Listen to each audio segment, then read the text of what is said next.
make sure that it doesn't look too wibbly. Mm-hmm. That's usually what I do, just a kind of an eyeball check. Okay. And the table is no longer big enough for these blankets. Yeah. Are they? You need. We're gonna need a bigger table. I don't know about this. Is it too wibbly? Let's look at it. What do you think? Well, wibbly in what way? What are we talking this about? little wave thing. Is it not tight enough? You know what I mean? I don't know if it's quite as good as I would like to have it. Oh, come on. Huh? Come on. What are you talking about? I guess it's not that wibbly. No, it's great, Mom. What are you talking about?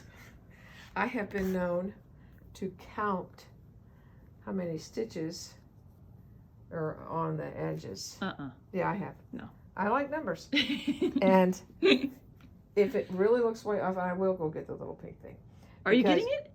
I'm going to get the pink thing because we're going to see if this is the same distance as that end, if those aren't the same, and if this is, you know, it looks good.